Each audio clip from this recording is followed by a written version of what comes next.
तत्प्रकाशांश्च चक्षक्तिः कृष्ण चैतन्य संजकम्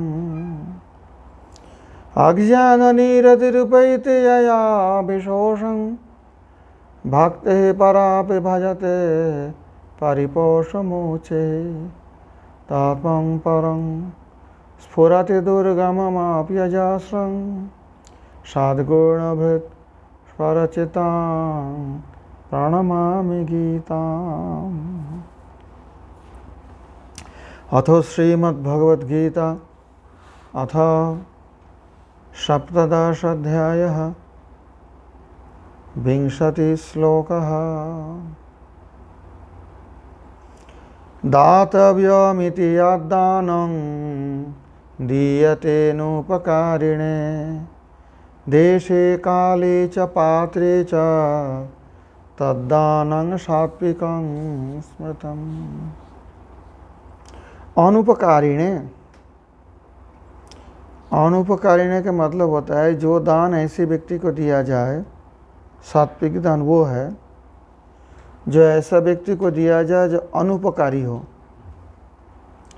अर्थात मेरा कुछ उपकार किया है इसलिए उनका दान कर रहा हूँ, या मेरा कुछ उपकार करेगा इसलिए उसको दान कर रहा हूँ, ये सात्विक दान नहीं है।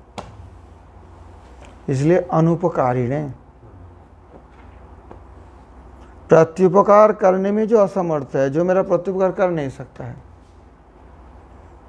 अगर ये मतलब लेके मैं दूं कि मैं उनका दान दे रहा हूं तो उससे मेरा कुछ काम बन जाएगा, तो वो दान अगर किया जाए ऐसी इसी विचार लेकर तो सात्विक दान में नहीं माना जाएगा। और उतना ही नहीं, सात्विक दान में और भी गुण होना चाहिए।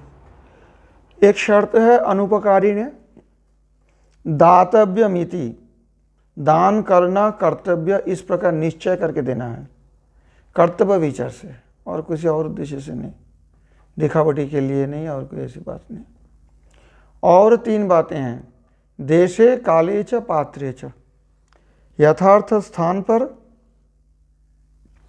यथार्थ पात्रों को और यथार्थ समय पर। दान करने के समय भी होता है, दान करने के लिए स्थान भी होते हैं और दान करने के लिए पात्र भी होना चाहिए, सुपात्र, तब वो दान सात्विक दान माना जाएगा।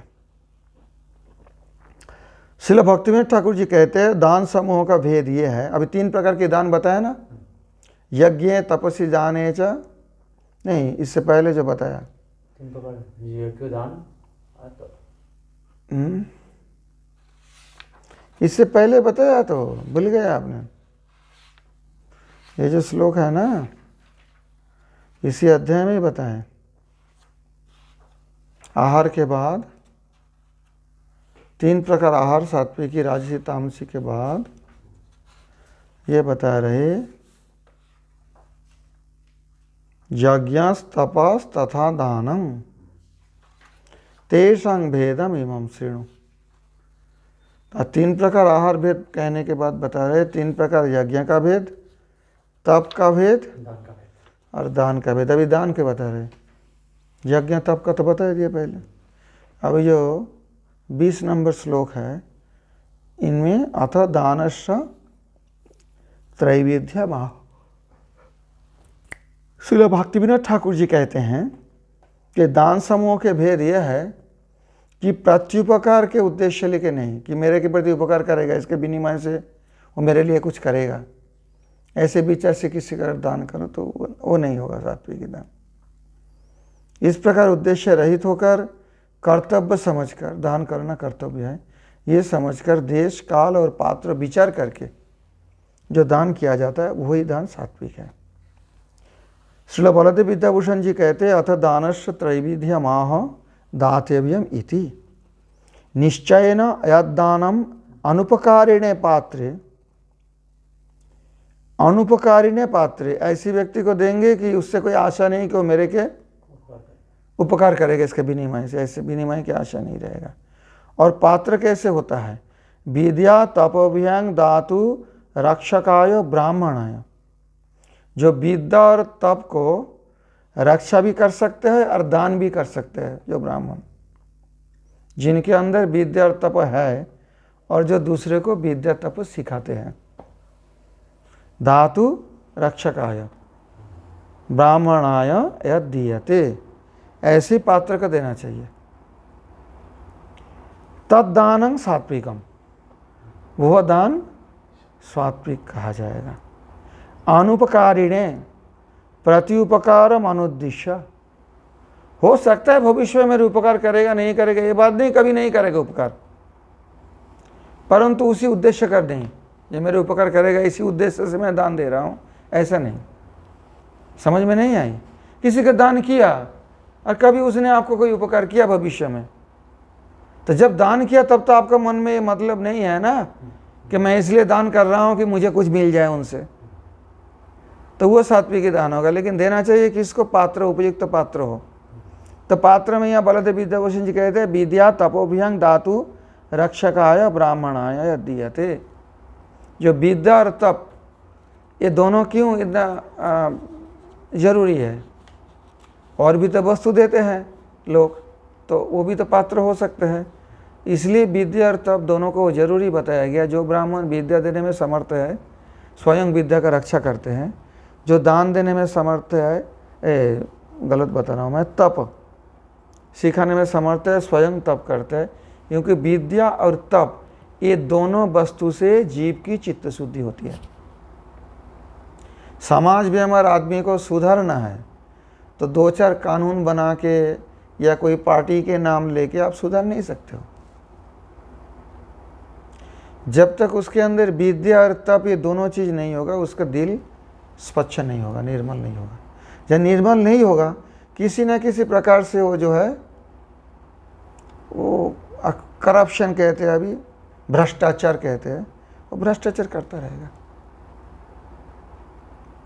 तो आप कहते हो विद्या तो बहुत बड़े बड़े विद्वान भी करते हैं, वास्तव में वो विद्या नहीं। विद्या के मतलब होता है यथार्थ रूप से जो नीति शिक्षा, जो पुरानी परंपरा से जो विद्या है, और उसके साथ साथ तप।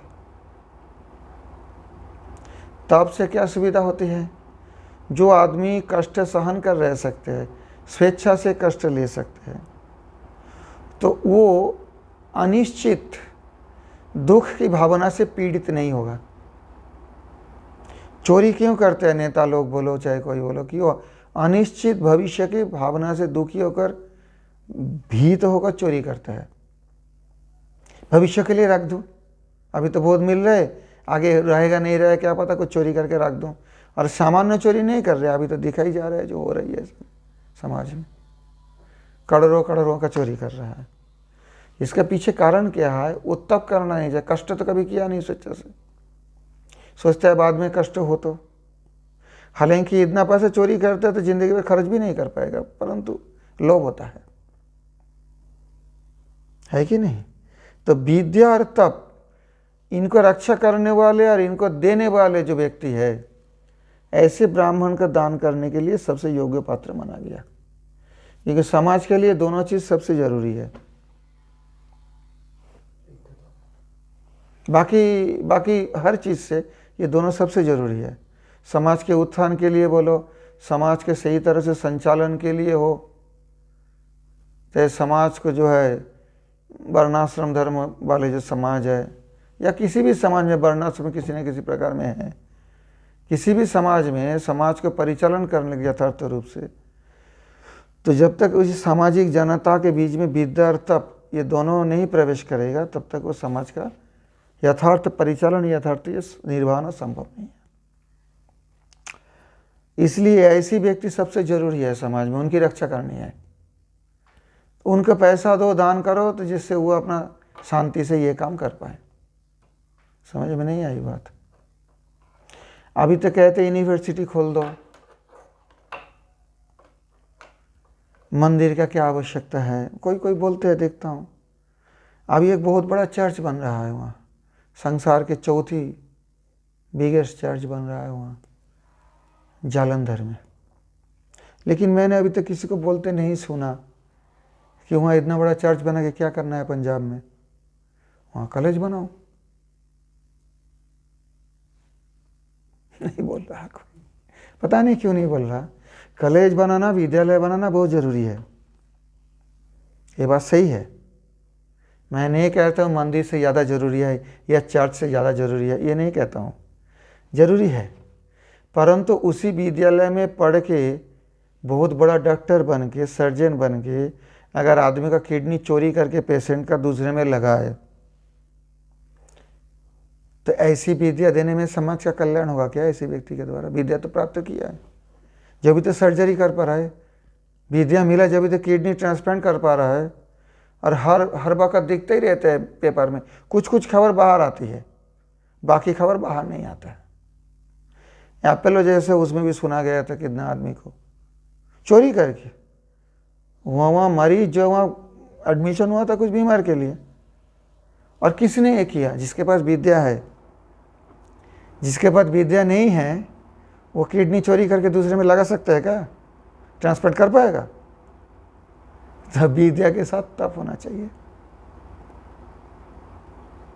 विद्या तपयुक्त जो ब्राह्मण होते हैं वही समाज को मार्गदर्शन कर सकते हैं। नहीं तो कितना भी मेडिकल कॉलेज बना और ज़्यादा ऐसी डॉक्टर निकलेंगे और ज़्यादा किडनी चोरी होगी। समझ में नहीं आए तो मेडिकल कॉलेज के लिए, विद्यालय के लिए दान तो आदमी देते हैं, देना भी चाहिए। विद्या का विस्तार तो बहुत ज़रूरी है। समाज को रीढ़ की हड्डी माना जाता है शिक्षा। शिक्षा तो कुछ दिया, कैसे ऑपरेशन किया जाता है, लेकिन विद्या नहीं प्राप्त हुआ। अविद्या मृत्युं तीर्थवा विद्या मृतम अश्नुते, उपनिषद में कहते हैं अविद्या के द्वारा मृत्यु लोक का अतिक्रम करके विद्या के द्वारा अमृत का आस्वादन करेंगे। तो वो शिक्षा और ये विद्या दोनों में अंतर है, और जो स्वयं विद्या जिसके अंदर है वही दे सकते हैं। जिसके अंदर तप है वही दूसरे का तप सिखा सकता है जो स्वयं तप करते हैं। तो इसलिए ऐसे व्यक्ति को कोई कहेंगे देखो बोले तो विद्याभूषण से ब्राह्मण वत प्रचार किए हैं, ब्राह्मण है। शंकराचार्य जी वही बोला ब्राह्मण को देना चाहिए, रामानुज भी मेरे ख्याल से वही बोले हैं। इसमें है सब देखो। तो ये सब तो वैष्णव थे, रामानुज स्वामी वैष्णव थे। आदि शंकराचार्य मानते थे ब्रह्म सत्य जगत मिथ्या, फिर ब्राह्मण भी मिथ्या, शूद्र भी मिथ्या। जब जगत मिथ्या तो जगत की सारे वस्तु है मिथ्या, जो जातिवाद है वो भी मिथ्या है कि नहीं? तो इसमें कहते हैं अनुपकारी ने शंकराचार्य कोई जाति की बात नहीं बताया। पात्र देखना पड़ता है, देश काल पात्र। उपयुक्त देश हो, कुरुक्षेत्र आदि तीर्थ में उपयुक्त पात्र हो, उपयुक्त समय हो, जैसे कोई संक्रांति आदि, एकादशी आदि, ऐसे सब। और श्रीधर स्वामी में थोड़ा दिखाता हूँ क्योंकि इसमें थोड़ा समझना चाहिए, क्योंकि अब इसी लेके बड़ा हल्ला होता रहते हैं। ये जातिवादी का एक दूसरी तरफ से राजनीतिकरण करके बहुत ज़्यादा हल्ला हो रहा है चारों तरफ, जो होना नहीं चाहिए। ये जो बताते हैं यहाँ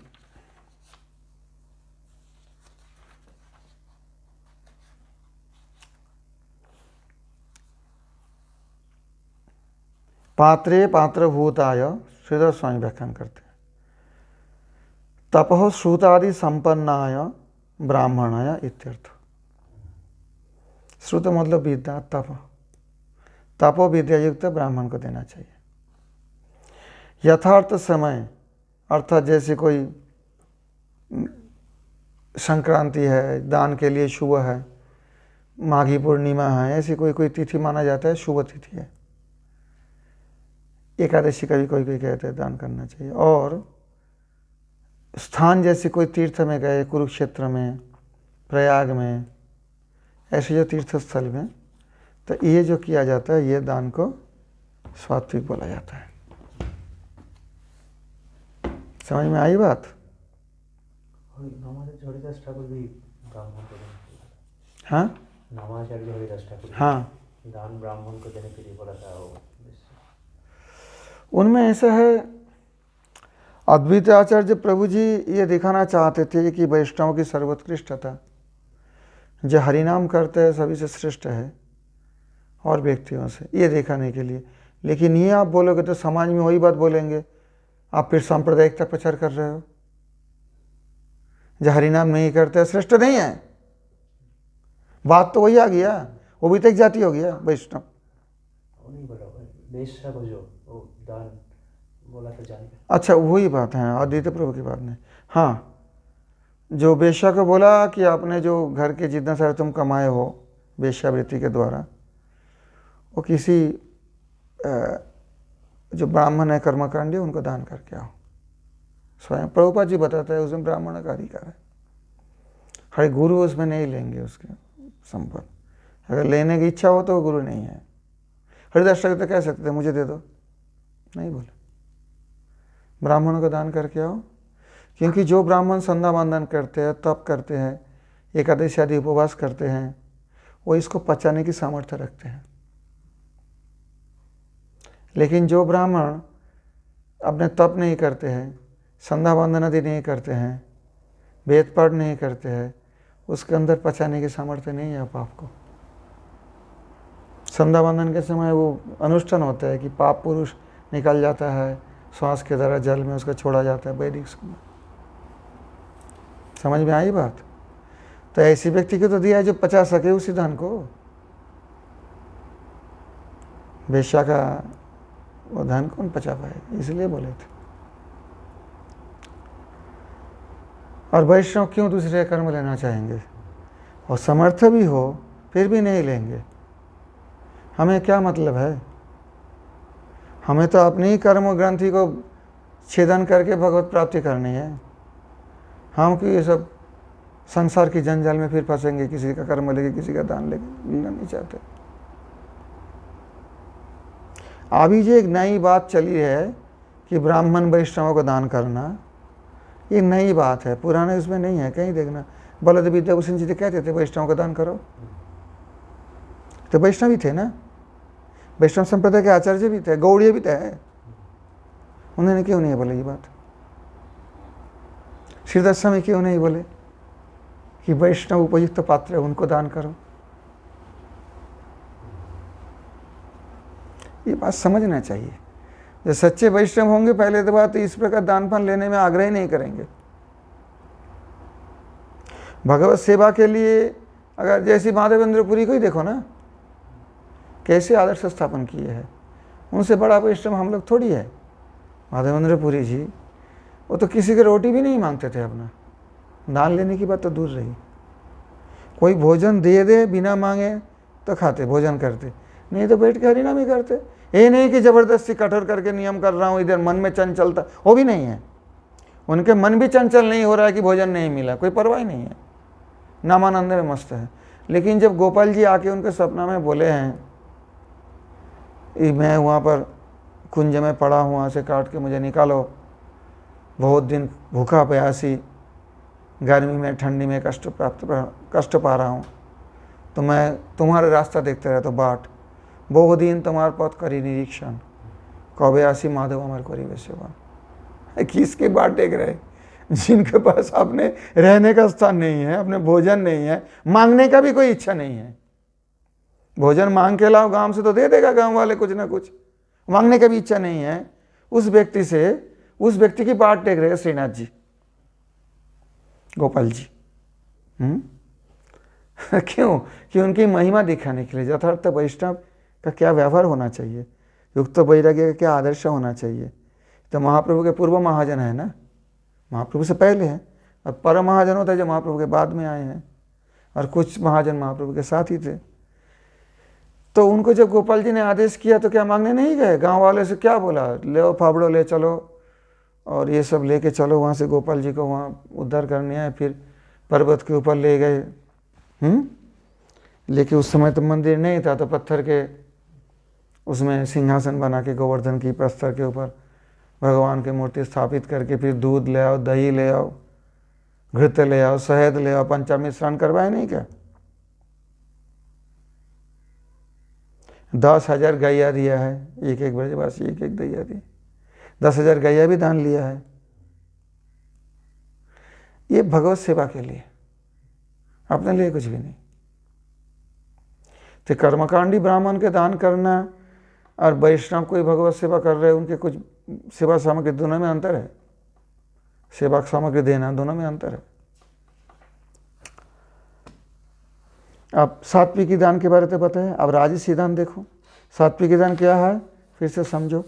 दातव्यमिति यद्दानं दीयतेनुपकारिणे देशे काले च पात्रे च तद्दानं सात्विकं स्मृतम् यत्तु प्रत्युपकारार्थं फलमुद्दिश्य वा पुनः यत्तु प्रत्युपकारार्थं फलमुद्दिश्य वा पुनः दीयते च परिक्लिष्टं तद्दानं राजसं स्मृतम् दीयते च परिक्लिष्टं तद्दानं राजसं स्मृतम् यत्तु प्रत्युपकारार्थं, जो प्रत्युपकार की आशा से दिया जाता है,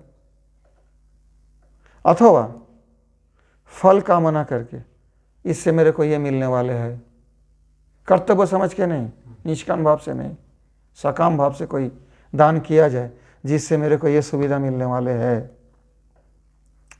परिक्लिष्टं, पुनः च परिक्लिष्टं। परिक्लिष्टं के मतलब कोई कहते हैं पश्चाताप सहकार, बाद में फिर वो पश्चात रह गए, इतना पैसा दे दिया और कम देते तो बढ़िया होता, बहुत पैसा खर्च हो गया। ये भी एक परिक्लिष्ट है। और एक परिक्लिष्ट का तात्पर्य यहाँ कहते हैं, अलग अलग आचार्य जिनके कुछ अलग व्याख्यान भी किए हैं। तो ये बलदेव विद्याभूषण जी जो बोले हैं, परिक्लिष्ट मतलब कथम एतत् व्यवहितव्यम इच्छि पश्चाताप युक्तम। अरे इतना पैसा खर्च करने है, क्या जरूरत था, ये तो खामखा ज़्यादा खर्च हो गया, दान के बाद पश्चाताप कर रहे। ये सब राजस दान है। क्यों? प्रत्युपकार की आशा से अथवा फल की आशा से, जिससे मुझे कुछ मिलने वाले है फल, अथवा परिक्लिष्टं च दीयते, अथवा पश्चाताप करते हुए जो दान किया जाता है, तद्दानं राजसं स्मृतम्, उसी को राजस दान कहा जाता है, रजोगुणी। श्रील भक्तिवेदांत ठाकुर जी कहते हैं, प्रत्युपकार की आशा करके अथवा स्वर्ग आदि लाभ के उद्देश्य करके, ये दान करके मैं स्वर्ग में चला जाऊंगा इत्यादि जो कामना है, ऐसी कामना उद्देश्य पश्चाताप करके जो प्रदत्त होता है, और देने के बाद फिर जो जलते भी है, इतना पैसा खर्च हो गया, थोड़ा क्या जरूरत था, कुछ कम कर लेते तो और बढ़िया रहता, बहुत खर्च हो गया मेरा। ये राजस्थान है।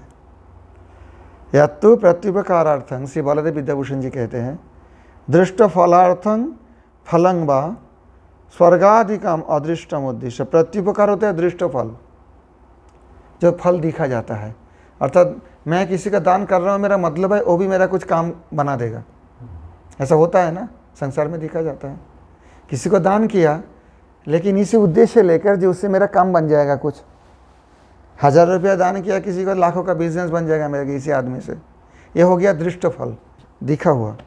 और अदृष्ट फल होता है स्वर्ग आदि, देखा तो नहीं है, आशा करके, जे फलम उद्देश्य वह, अथवा अदृष्ट फल का उद्देश्य करके। अदृष्ट फल क्या होता है? स्वर्ग आदि। देखा नहीं है किसी ने स्वर्ग में क्या सुख है, यहाँ बैठ के तो देखते नहीं है। इधर के संसार के उपकार तो देखते हैं, मैं करूँ तो मेरा एक काम बनना देगा। यह अदृष्ट फल, यह होता है प्रत्युपकारार्थं। अथवा फलम उद्देश्य, अर्थात फल को उद्देश्य करके, मतलब यह है कि जो अदृष्ट फल है, जो दिखा नहीं जाता है, स्वर्ग आदि मिलेगा, वहाँ पे ऐसी ऐसी सुख, पारिजात, वृक्ष, अप्सराएं, ये सब उद्देश्य करके ये मिलेगा, ऐसी लाभ के उद्देश्य करके। और उसके बाद और एक बात है, परिक्लिष्टम। परिक्लिष्टम का दो अर्थ होता है, एक होता है बलदेव विद्या ने बोला और आचार्य ने भी बोले हैं, इसमें ज़्यादा भेद नहीं है आचार्य में, थोड़ा बहुत कुछ शब्दों का व्याख्यान अलग है। एक तो होता है परिक्लिष्टम के मतलब होता है जो क्यों इतना खर्च कर दिया, और कम होने तो होता बहुत खर्च हो गया तो राजा। अथवा परिक्लिष्टम होता है गुरु वाक्यानुरोधात् वा यद् दीयते, देने की इच्छा नहीं रही, लेकिन कोई गुरुजन या गुरु जी ने या कोई बड़े बूढ़े ने बोला कि देखो कुछ दान कर दे, इसमें तेरा अच्छा होगा, उसी की बात पर जो दान किया है वो भी राजस दान में आता है। परिक्लिष्ट अर्थ है, वो भी तात्पर्य होता है। समझ गया ये बात? परिक्लिष्ट मतलब दूसरे की अनुरोध से, अपनी इच्छा से नहीं। समझ में?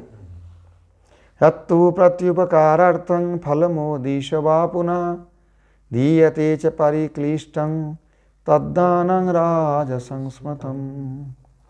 आदेशकाले यद्दानम् अपात्रेभ्यश्च दीयते आदेशकाले यद्दानम् अपात्रेभ्यश्च दीयते असत्कृतमवज्ञातं तत्तामसमुदाहृतम्। असत्कृतम् अवज्ञातं तत्तम् असमादाहृतम्। असत्कृतमवज्ञातं तत्तामसमुदाहृतम्। असत्कृतम् अवज्ञातं तत्तामसमुदाहृतम्। आदेश काले, यथार्थ देश भी नहीं, स्थान भी नहीं, अकाल यथार्थ काल भी नहीं है। गलत समय पर, गलत स्थान पर। अपात्रभ्यच, और जो पात्र नहीं है दान के, जैसे अयोग्य पात्र, जिनके दान लेने की भी योग्यता होना चाहिए ना, तो इनके दान लेने की योग्यता नहीं, ऐसी पात्र को। असत्कृतम, सत्कार नहीं, पाद प्रक्षालन करके विधि पूर्वक जो दान किया जाता है, पैर धुला के, बैठाल के, मंत्र बोल के, ऐसे कुछ नहीं। असत्कृतम। अवज्ञातम, अवज्ञा करके, हला फैला करके ले जा, ऐसी भाव से। यद दानम तत्तामसम उदाहृतम, इस प्रकार जो दान है उसे तामस दान कहते हैं। श्रील भक्तिविनोद ठाकुर जी कहते हैं जहाँ पे दान का कोई आवश्यकता ही नहीं है, उसी स्थान में जो दान, अर्थात जो दान करने से किसी का कोई उपकार नहीं होता है, जिस समय पे दान करने से किसी का कोई उपकार नहीं होता है, ऐसे समय पर दान करना।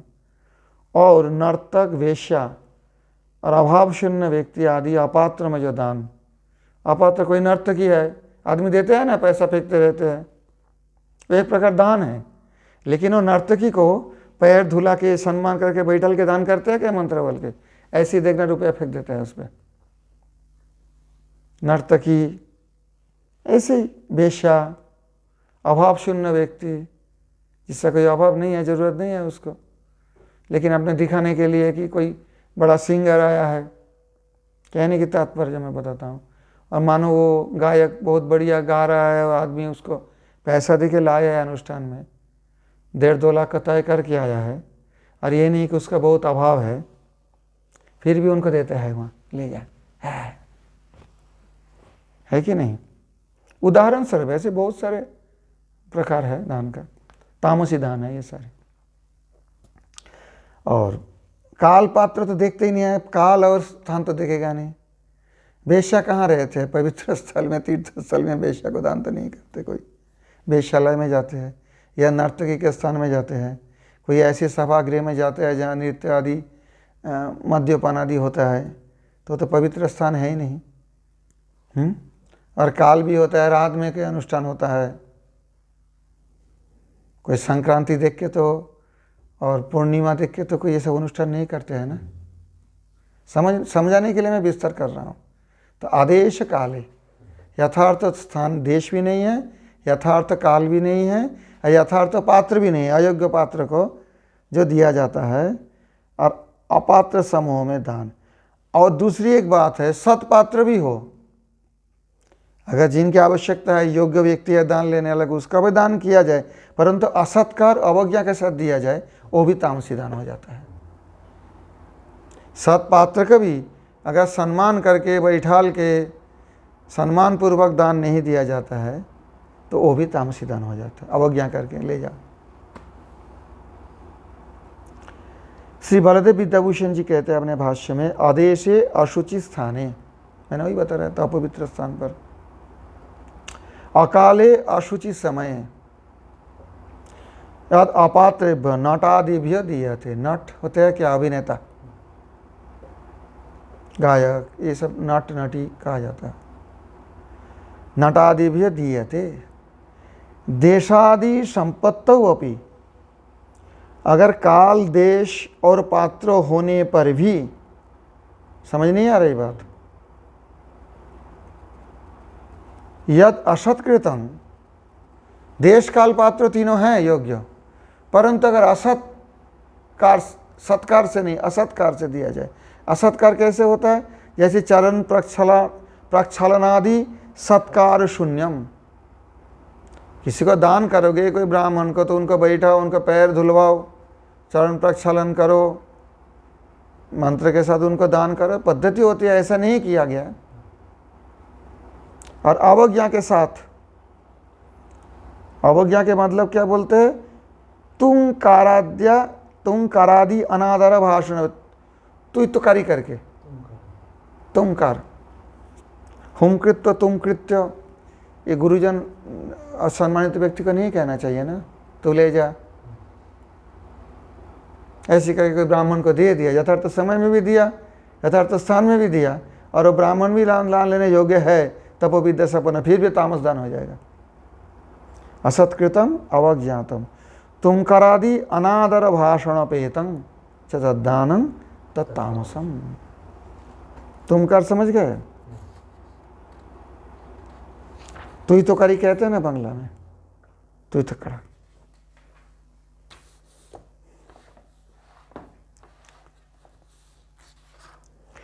आदेश काले अदानम अपात्रेभ्यश्च दीयते असत्कृतम अवज्ञातं तत्तामसमुदाहृतम्।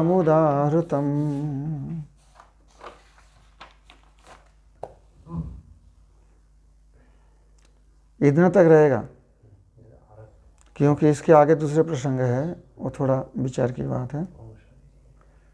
गीता सुगीत कर्तव्या किमन्ये शास्त्र विस्तरे याशयं पद्मनाभस्य मुख पद्माद् विनिसृता।